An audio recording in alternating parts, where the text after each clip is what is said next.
The morning sun cast a golden hue over the quiet suburban street, a deceptive calm masking the extraordinary events about to unfold. Officer James Carter, a seasoned patrolman known for his strict adherence to the law, adjusted his sunglasses as he cruised through the neighborhood in his squad car. The day had been uneventful so far, just another series of routine stops and friendly nods to familiar faces. But in his line of work, Carter knew better than to expect monotony to last. A sleek black SUV rolled past him, its windows tinted just enough to make it impossible to see who was inside. Nothing seemed particularly suspicious, but something about the way the vehicle hesitated at a stop sign caught his attention. His instincts, honed by years of patrolling these streets, told him to investigate further. Without overthinking, Carter flicked on his lights and signaled the car to pull over. Inside the SUV, Agent Valerie Mitchell tightened her grip on the steering wheel, her calm demeanor belying the storm brewing within her. As a high-ranking FBI agent specializing in counterterrorism, Valerie was no stranger to intense situations. But this, being pulled over in her own neighborhood while rushing to a classified briefing, was a scenario she hadn't anticipated. Her mind raced as she wondered whether to disclose her identity up front or let the situation play out. She glanced at the badge resting on the passenger seat, a tangible reminder of her authority and the responsibility that came with it. Carter approached the car cautiously, his hand resting lightly on his holster. "Good morning, ma'am. License and registration, please," he said, his voice firm but polite. Valerie lowered her window and looked up at him, her expression unreadable. She handed over her documents without a word, her movements deliberate and controlled. "Do you know why I pulled you over?" Carter asked, his eyes scanning the interior of the vehicle. Valerie hesitated, debating her next move. "I'm not sure, officer. Was I speeding?" She replied evenly, her tone giving nothing away. Carter squinted slightly, sensing a tension in the air that he couldn't quite place. "He didn't come to a full stop at the sign back there," he explained. "Just a routine check." As he stepped back to run her information, Valerie's phone buzzed in the cup holder. A single glance at the screen sent a wave of urgency through her, an encrypted message from her team. The words "critical alert," "situation escalating," flashed ominously. She needed to be on her way immediately, but how could she explain that without raising questions? Back at his squad car, Carter frowned at the computer screen. Something about her name triggered an internal alert, but the details were locked behind restricted access. His curiosity piqued, he returned to the SUV, this time with a hint of suspicion in his demeanor. "Ms. Mitchell," he began, his tone shifting slightly, "everything checks out, but I'd like to ask you a few more questions. Are you in a hurry to get somewhere?" Valerie's gaze met his, her calm exterior masking the rising frustration she felt. "Officer Carter," she said, her voice steady but firm, "I understand you're doing your job, but I really need to be on my way. I have urgent matters to attend to." Carter raised an eyebrow, unconvinced. Urgent enough to ignore traffic laws. Before Valerie could respond, the sound of a second police car pulling up behind them broke the tense silence. Another officer, younger and visibly eager, stepped out and approached the scene. He glanced at Carter, then at Valerie, his curiosity barely concealed. "What's going on here?" the newcomer asked. "Just a routine stop," Carter replied, though even he didn't believe his own words anymore. Something about this woman didn't add up, and he was determined to get to the bottom of it. Valerie took a deep breath, realizing she had no choice but to reveal her identity. "Officer," she began, reaching for her badge, "I'm Special Agent Valerie Mitchell with the FBI. I'm on my way to a classified operation, and I can't afford any delays." The revelation hung in the air like a thunderclap. Carter's expression shifted from suspicion to disbelief, while the younger officer took an instinctive step back, clearly unprepared for the gravity of the situation. Before anyone could react further, Valerie's phone buzzed again. This time she didn't hesitate to glance at it. Her eyes widened as she read the message. "Potential threat detected nearby. Proceed with caution." She looked up at Carter, her professional mask sipping just enough to reveal the urgency in her eyes.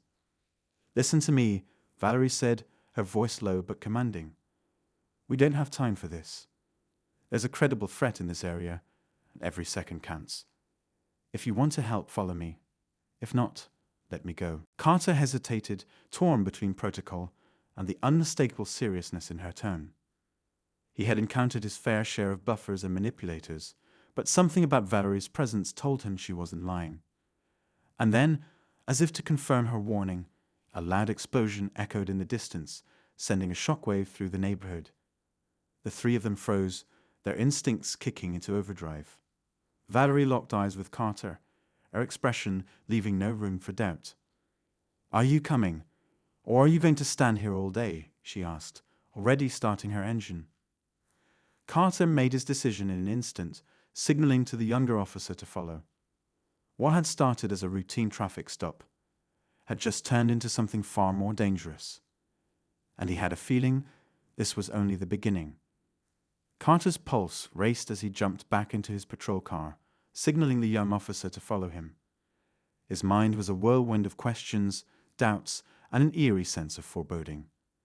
Who exactly was Agent Mitchell, and what kind of threat could possibly warrant this level of urgency? He wasn't used to being kept in the dark, but the explosion had left no time for lengthy explanations. His instincts as an officer kicked in. Whatever was happening, he couldn't ignore it. Valerie's SUV sped ahead, weaving through the streets with a practiced precision that left no doubt about her training. Carter followed closely, the flashing lights of his squad car illuminating the route. Behind him, the rookie officer trailed nervously, his inexperience evident in the hesitant way he handled his vehicle. Carter glanced at his radio, but decided against calling for backup just yet. Until he knew exactly what they were dealing with, involving more officers could complicate things. As they neared the source of the explosion, the once quiet neighborhood transformed into chaos. Smoke billowed from a small warehouse on the outskirts of town, flames licking at the edges of the structure. The acrid smell of burning materials filled the air, mingling with the distant sound of sirens as emergency services rushed to the scene. A crowd of onlookers had begun to gather, their faces a mix of curiosity and fear. Valerie brought her SUV to a screeching halt a safe distance from the warehouse and stepped out, her FBI badge clipped to her belt. Carter pulled up beside her, exiting his car with a mix of caution and urgency. The younger officer hesitated for a moment before following suit, his hand hovering nervously near his holster. "Stay here and control the crowd," Valerie instructed the rookie without looking at him, her attention focused entirely on the smoldering building. Her tone left no room for argument, and the young officer nodded, clearly relieved to have a task that didn't involve running into danger. Carter approached Valerie, his earlier suspicions giving way to a grudging respect. "What's the situation?" he asked, his voice steady despite the turmoil around them. Valerie scanned the area, her sharp eyes taking in every detail. "This warehouse was flagged by the FBI weeks ago. We've been monitoring it as part of an ongoing investigation into a smuggling ring linked to domestic terrorism. That explosion wasn't an accident. It's a cover-up." Carter's brow furrowed. "A cover-up? You're saying whoever's behind this did it intentionally?" "Exactly," Valerie replied. "They knew we were closing in, and this is their way of destroying evidence." She glanced at Carter, her expression serious. "And if I'm right, they're not far. They'll want to make sure no one gets their hands on anything they missed." Carter nodded, his training kicking in as he assessed the situation. "We need to secure the perimeter and make sure no one else gets hurt. Do you have backup on the way?" Valerie hesitated, a flicker of frustration crossing her face. "I've been trying to reach my team, but communication is spotty. There's a chance they're already en route, but we can't count on that right now. For the moment, it's just us." Carter didn't like the sound of that, but he didn't argue.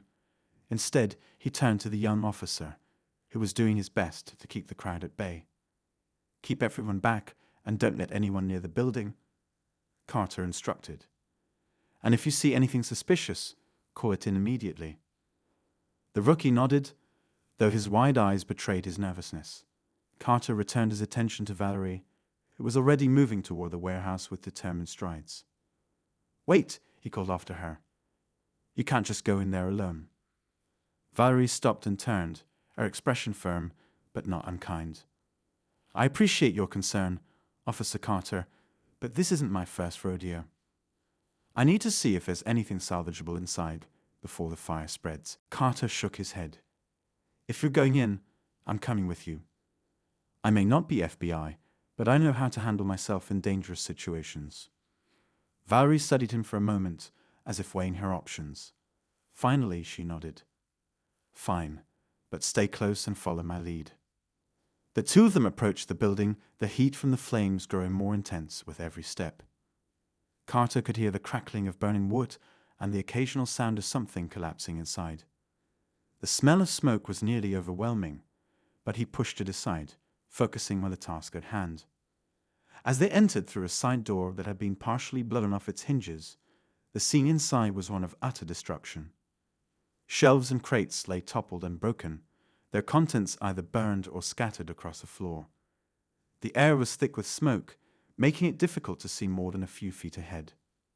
Valerie moved with purpose, scanning the room for anything that might be of value to the investigation. Carter followed closely, his hand resting on his weapon just in case. "What exactly are we looking for?" he asked, his voice muffled by the bandana he tied around his face to block out the smoke. "Anything that survived the blast," Valerie replied, her eyes darting from one corner of the room to the next. "Documents, electronic devices, anything that could give us a lead on who's behind this." Carter nodded, though he couldn't shake the feeling that they were being watched. The hairs on the back of his neck stood on end, a sixth sense honed from years of working the streets. He paused, his eyes scanning the shadows for any sign of movement. "Do you hear that?" he asked, his voice low. Valerie stopped and listened, her expression tense. For a moment, there was only the sound of the fire and the occasional groan of the building structure. And then, soft but distinct, the sound of footsteps. They weren't alone. Valerie and Carter exchanged a look, and without a word, they both moved toward the sound, their movements slow and deliberate. As they rounded a corner, they came face to face with a figure dressed in black, their face obscured by a mask. The intruder froze for a split second before bolting toward the back of the building. "Stop!" Carter shouted, drawing his weapon and taking off after the fleeing suspect. Valerie was right behind him, her FBI training evident in the way she moved with precision and focus. The chase was chaotic, weaving through the labyrinth of the warehouse. The suspect was fast, but Carter was determined, his adrenaline fueling every step. Valerie kept pace, her sharp eyes tracking the figure even as smoke and debris threatened to obscure their path. Finally, they cornered the suspect near a back exit, their weapons drawn. "Don't move," Valerie commanded, her voice cutting through the chaos like a blade. The figure hesitated, their hands hovering in the air, as if deciding whether to comply or make a last-ditch effort to escape. Carter's grip on his gun tightened, his eyes locked on the suspect. And then, in a move neither of them anticipated, the suspect reached into their jacket. Carter and Valerie shouted in unison, "Hands where we can see them." But before they could act, the figure hurled a small object to the ground. There was a flash of light, and an ear-splitting bang echoed through the space, disorienting them both. By the time the smoke cleared, the suspect was gone, leaving behind only a faint trail of footsteps leading out into the night. Carter cursed under his breath, frustration and adrenaline coursing through him. Valerie holstered her weapon, her jaw set in determination. "Whoever that was," she said, her voice steady despite the chaos, "they're not working alone, and this isn't over." The words hung in the air, heavy with implication. Whatever they'd stumbled into, it was bigger than either of them had imagined. Carter leaned against the charred remains of a steel beam, catching his breath as the adrenaline began to wear off. His mind raced with unanswered questions. Who was that masked figure? What had they been trying to protect or destroy inside this warehouse? The frustration gnawed at him, but he kept his focus on the bigger picture. They weren't just dealing with a routine smuggling ring. This was something far more dangerous, and he was in it now, whether he liked it or not. Valerie stood a few feet away, her phone pressed to her ear as she tried again to reach her FBI team. Her face was a mask of calm, but Carter could sense the urgency beneath it. Every moment without backup was a moment their adversaries could use to regroup, to slip away into the shadows. "They're not picking up," Valerie said finally, slipping the phone back into her pocket. She looked at Carter, her eyes sharp and calculating. It's possible the suspect jammed communications before the explosion. It's a standard move in operations like this. Carter nodded, his thoughts already turning to the practicalities of their next steps. So what do we do now? We can't just sit here waiting for help that might not come. Valerie's lips pressed into a thin line. We'd follow the trail. That suspect didn't vanish into thin air. They'll leave behind clues if we're quick enough to find them. As they made their way out of the warehouse, the younger officer jogged up to them, his face pale but determined. "There's a van parked a few blocks away," he said. "It's been there since before the explosion. I thought it might be worth checking out." Valerie's expression shifted, a flicker of approval crossing her face. "Good eye," she said, motioning for him to lead the way. The van was tucked behind an abandoned gas station, its dark windows reflecting the glow of the nearby fire. It looked ordinary enough, but Carter had learned long ago not to trust appearances. Valerie signaled for them to stay back as she approached cautiously, her weapon drawn. She tested the handle. It was locked.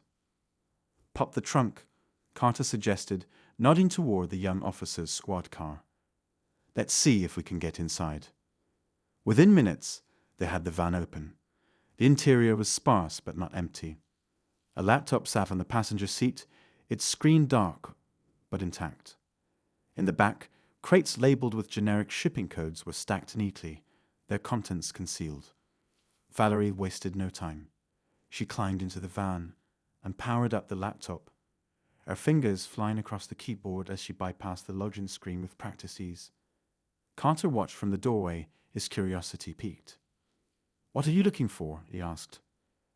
"Anything that connects this van to the warehouse or the suspect," Valerie replied without looking up.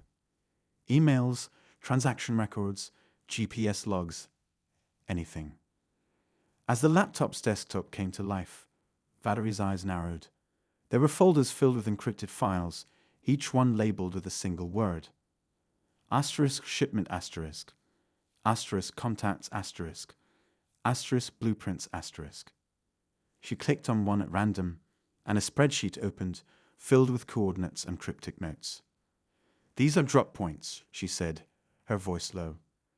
"Locations where the smuggling ring has been moving their goods. And this one." She pointed to a set of coordinates. "This is just a few miles from here."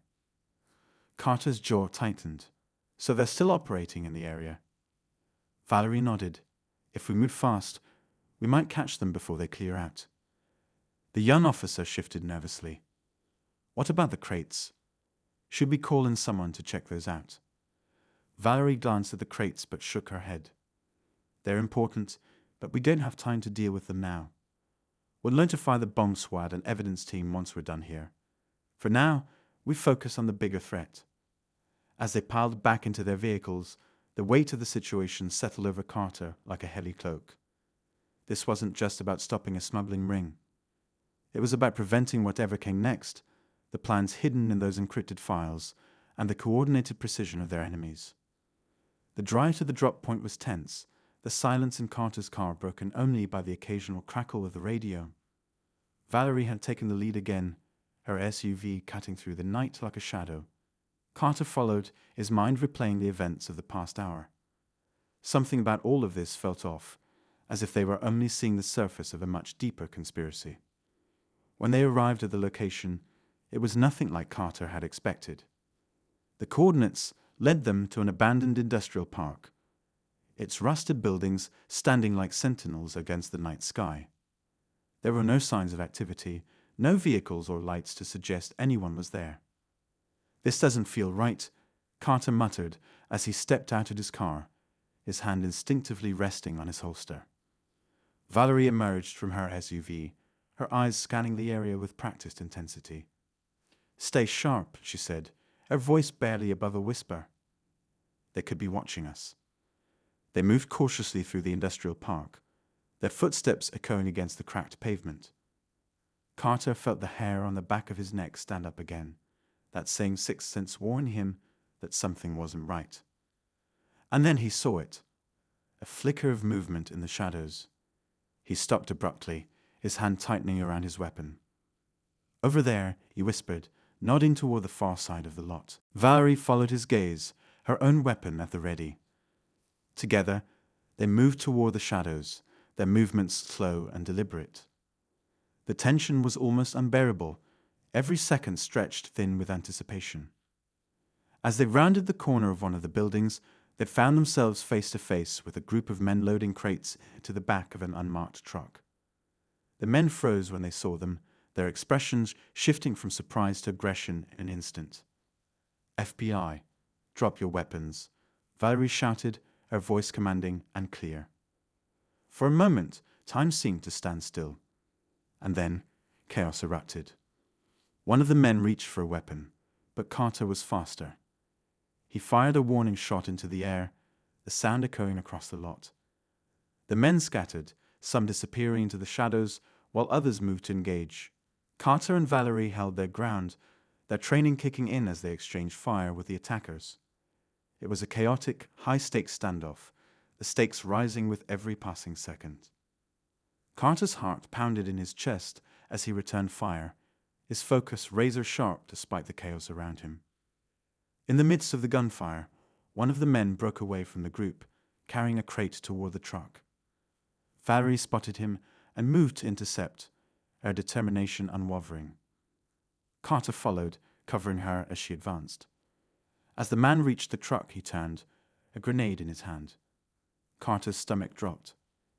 "Get down," he shouted, diving for cover as the grenade sailed through the air. The explosion rocked the industrial park, the force of it sending debris flying in every direction.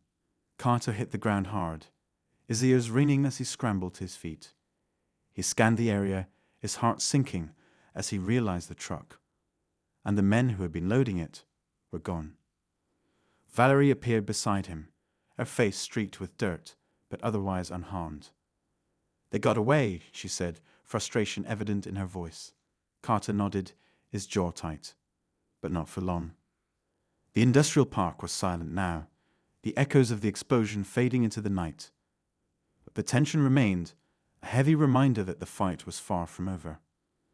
The industrial park was eerily quiet in the aftermath of the explosion, with the faint hum of distant traffic serving as the only reminder of the city's presence. Carter glanced around, his senses heightened, scanning for any sign that the men who had escaped might still be nearby. The acrid smell of smoke hung in the air, blending with the metallic tone of the environment. Every nerve in his body screamed that this was far from over. Valerie knelt beside the remains of one of the scattered crates, carefully pulling back the lid. Her brow furrowed as she inspected its contents, a mix of electronic components and small, unlabeled vials of a translucent liquid. She didn't say anything immediately, but her posture stiffened. Carter noticed and moved closer, his curiosity piqued. "What's in there?" he asked, keeping his voice low. Valerie held up one of the vials, her expression grim. "This isn't just smuggling. These look like components for advanced weapons systems. And this?" She shook the vial slightly, watching the liquid swirl inside. "This could be some sort of chemical agent." Carter's stomach dropped. The stakes had just been raised, and the realization sent a chill through him. "So we're not just dealing with a smuggling ring," he said. "We're dealing with potential weapons of mass destruction." Valerie nodded, her face set in a serious expression. "And whoever's behind this won't stop until their plan is fully executed. We can't let this slip through our fingers." Before they could delve further into the discovery, the young officer's voice crackled over the radio. "Detective Carter, Agent Daniels, we've got movement on the east side of the lot. 2 vehicles just pulled in, and they're not marked." Carter exchanged a look with Valerie. They didn't have enough backup for this, But waiting wasn't an option. If the vehicles were connected to the operation, this could be their only chance to intercept and gather critical intel. "Stay out of sight and keep an eye on them," Valerie ordered into her radio. "We're on our way." Moving quickly but cautiously, they navigated the maze of rusting structures and debris until they had a clear view of the vehicles. 2 black SUVs sat idling, their headlights off. A group of men in dark clothing was gathered nearby, speaking in hushed tones. Even from a distance, Carter could see they were heavily armed. Valerie pulled him back behind a crumbling wall, her voice a whisper. "This isn't a random meeting. They're coordinating something probably related to the truck that got away." Carter glanced back toward the group, his mind racing. If we can take out their leader, or at least get someone alive, we might be able to unravel the entire operation. Valerie nodded, but her expression remained cautious. "Agreed, but we need to be smart about this. We can't go in guns blazing and risk losing the upper hand." They formulated a plan quickly. Carter would create a distraction, while Valerie and the young officer circled around to flank the group. It wasn't perfect, but with the limited resources they had, it was their best shot. Carter moved into position, his heart pounding as he prepared to step into the open. Timing was everything, and he had to trust that Valerie would be in place when the moment came. He grabbed a loose piece of metal piping and hurled it toward the group, the loud clang echoing through the industrial park. The men reacted instantly, their weapons drawn as they scanned the area for the source of the noise. Carter stepped into view, his hands raised in a gesture of surrender. "I'm unarmed," he called out, his voice steady despite the adrenaline coursing through him. One of the men, clearly the leader, motioned for the others to hold their fire. "Who are you?" he demanded, his voice cold and authoritative. Carter took a slow step forward, keeping his movements non-threatening. "I'm Detective Carter. I know what you're up to, and I know what you're transporting. You might as well give up now before this gets worse." The leader smirked, clearly unimpressed. "You've got guts, I'll give you that. But you're in way over your head, Detective." Carter's response was cut off as a shadow moved behind the group. Valerie and the young officer had positioned themselves perfectly, their weapons trained on the men. "Drop your weapons," Valerie ordered, her voice ringing with authority. For a split second, it seemed like they might comply. But then chaos erupted. One of the men fired, and Carter dove for cover as bullets ricocheted off the concrete around him. The industrial park transformed into a battlefield, the crack of gunfire echoing through the night. Carter returned fire, his focus narrowing to the immediate threat in front of him. He could see Valerie moving through the chaos, her movements precise as she took down one of the armed men. The young officer held his ground, providing cover as the situation spiraled further out of control. Amid the firefight, Carter noticed the leader retreating toward one of the SUVs, a phone pressed to his ear. He wasn't fleeing, he was calling reinforcements. Carter's chest tightened. If more of them arrived, they'd be outnumbered and outgunned. He pushed forward, using the debris for cover as he closed the distance between himself and the leader. The man spotted him and raised his weapon, but Carter was faster. He tackled the leader to the ground, their weapons skidding out of reach. They grappled, the struggle intense as Carter fought to subdue him. In the distance, the sound of approaching sirens cut through the chaos. Backup was finally arriving, but it was unclear if they'd make it in time to prevent further bloodshed. Carter managed to pin the leader down, his breath ragged as he cuffed him. "It's over," he said, his voice firm despite his exhaustion. But the leader laughed, a low, chilling sound that made Carter's blood run cold. "You think this is over?" The man sneered. "You don't even know what's coming." Carter's grip tightened, his frustration boiling over.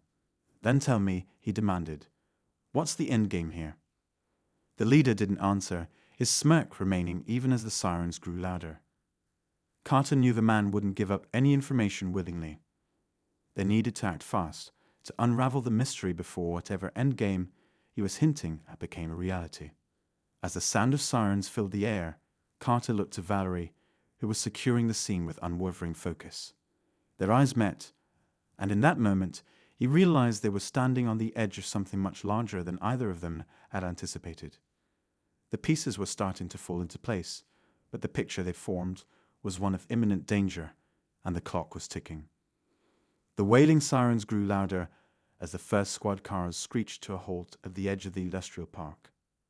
Uniformed officers poured out, their weapons drawn, ready to secure the scene. Carter rose to his feet, still catching his breath, and motioned for them to surround the remaining suspects. Valerie joined him, her expression sharp and unreadable as she scanned the area for any loose ends. For a brief moment, it seemed like they had gained control. But just as Carter was about to breathe a sigh of relief, the leader let out a dry chuckle, his voice dripping with defiance. "You're too late," he said, his gaze darting toward the distant skyline. "The wheels are already in motion." Carter's gut twisted at the cryptic statement. He crouched down, grabbing the man by the front of his jacket. "What's in motion?" he demanded, his terminacy. "What's coming?" The man only smiled, a smug, unnerving expression that offered no answers. Valerie pulled Carter back, her voice calm but firm. "He's not going to tell us anything. Let's secure the evidence and see what we can piece together." But even as they started to collect the scattered vials and documents, a low rumble filled the air. At first, it was barely noticeable, just a faint vibration beneath their feet. Then it grew louder, mechanical growl that made the officers glance around uneasily. Valerie froze, her eyes narrowing as she tilted her head toward the sound. "Do you hear that?" Carter nodded, his hand instinctively moving to his weapon. The sound was coming from somewhere beyond the industrial park, growing steadily closer. It wasn't a vehicle. It was something much larger. The leader, still cuffed on the ground, started to laugh again, the sound sending a chill down Carter's spine. "It's here," the man said, his voice tinged with something almost like triumph. "You really thought you could stop this?" Before Carter could press him further, the source of the noise came into view. A massive drone, sleek, black, and clearly military-grade, emerged from the shadows, its rotors slicing through the air with a deafening roar. It hovered above the scene for a moment, its red lights blinking ominously before releasing a payload directly into the industrial lot. "Take cover," Valerie shouted, grabbing Carter and pulling him behind a rusted shipping container just as the device hit the ground. A blinding flash of light and a concussive wave followed, shaking the earth and sending debris flying in every direction. The air filled with the acrid smell of burning metal and smoke. When the dust began to settle, Carter peeked out from behind the container, his heart pounding. The drone was gone, disappearing into the night as quickly as it had appeared. The area where the evidence had been scattered was now a smoldering crater, the crates and their contents completely obliterated. The leader's laughter echoed faintly in Carter's ears, the sound etched into his mind. Valerie stood, brushing dirt from her jacket, her face set in a mask of fury. "They just wiped out everything," she said, her voice tight with frustration. "The evidence, the vials, everything we needed to figure out what they're planning." Carter clenched his fists, his jaw tightening. "They knew we were here. That drone wasn't just about destroying evidence. It was a message." Valerie nodded grimly. "Whoever we're dealing with has resources far beyond what we anticipated.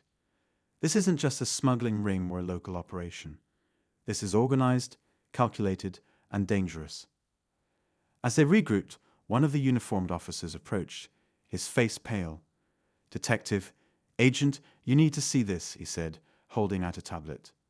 The screen displayed live footage from a nearby surveillance drone operated by the city's emergency response team. The camera feed showed the drone's flight path, and it wasn't heading back to a base. It was heading straight toward the heart of the city. Carter felt a cold wave of dread wash over him. "If they're targeting the city, this could be catastrophic," he said. "We need to warn everyone and find a way to stop that drone." Valerie grabbed her radio, issuing urgent orders to alert the city's emergency services and scramble any available aerial units to intercept the drone. But even as the commands went out, there was a sinking feeling in the pit of her stomach. Whoever was orchestrating this operation had planned every move meticulously. They wouldn't send a drone into the city without ensuring it couldn't be stopped easily. As the team worked to coordinate their response, another officer approached with a grim expression. "We found something else," he said, holding up a small charm device. It had been partially damaged in the explosion, but was still identifiable as a tracker. This was attached to one of the crates. It's how they knew exactly where to send that drone. Valerie took the device, her mind racing. They've been watching us this whole time. Every step we've taken, they've been one step ahead. Carter's jaw tightened as the implications sank in. And they're not done yet. That drone heading for the city, it's just the beginning. The stakes had never been higher, and time was running out. As the command center buzzed with activity, Valerie and Carter worked side by side, their focus locked on intercepting the rogue drone before it reached the city. The surveillance feed on the screen showed the drone's steady path, an unyielding mechanical force slicing through the night sky. With every passing second, the tension thickened, the weight of what was at stake pressing down on them. Valerie's phone vibrated in her pocket. She hesitated for a moment, then answered, expecting an update from the aerial units. Instead, a distorted voice crackled through the line. "Agent Daniels," it said, cold and detached. "You've done well to come this far. But this is where it ends." Her heart skipped a beat, and she signaled Carter to listen in. "Who is this?" she demanded, her voice sharp. "Why are you doing this?" The voice laughed, a low, chilling sound. "It's not about why, Agent. It's about how far you're willing to go. The city's fate lies in your hands, but you'll have to choose wisely. There's another target, closer to home." The line went dead, leaving only the faint hum of static. Valerie's mind raced as she processed the cryptic message. Carter studied her, his own concern mirrored in her eyes. "What do they mean by closer to home?" he asked. Before she could answer, an alert flashed on the command center's main screen. Another drone had been detected, this one heading for a densely populated residential area just outside the industrial park. The realization hit Valerie like a freight train. The first drone was a distraction, a smokescreen to divert their resources, while the second one carried out the real mission. "They're splitting our focus," she said, her voice steady despite the storm of emotions brewing inside her. "If we go after one, we risk losing the other." Carter slammed his fist against the table, frustration bubbling over. "We don't have enough time or manpower for both. How are we supposed to make that call?" Valerie's gaze hardened as she turned to the aerial unit coordinator. "Can we remotely disable either drone?" The technician shook his head, his expression apologetic. "We've tried every known frequency." Whoever programmed these drones knew exactly how to block interference. A heavy silence fell over the room. Then Carter spoke, his voice low but resolute. "We split up. You take the residential drone. I'll go after the one headed downtown. We'll stop them both." Valerie opened her mouth to argue but stopped herself. There wasn't time for debate. She nodded, her jaw set in determination. "Be careful, Carter. We don't know what these drones are carrying." They moved quickly, each heading to their respective locations. Carter commandeered a squad car, weaving through the city streets with sirens blaring as he chased the downtown-bound drone. Valerie, meanwhile, coordinated with ground units to intercept the one near the residential area, her every step fueled by the weight of the lives at stake. As Carter neared the drone's projected path, he spotted it hovering near a tall office building, its payload arm extending ominously. Without hesitation, he climbed to the rooftop, his breath coming in short, sharp bursts as he reached the top. The drone loomed before him, its red lights blinking like an unspoken warning. With a steady hand, he raised his weapon and fired, hitting one of its rotors. The drone sputtered, tilting dangerously, but it wasn't enough to bring it down. Meanwhile, Valerie and her team had tracked the second drone to an open field near the residential area. It hovered low, almost taunting them. She grabbed a tactical rifle from a nearby officer and took aim, her years of training narrowing her focus to a single point. The shot rang out, and the drone shuddered, smoke billowing from its underside. It veered off course, crashing into an empty patch of ground.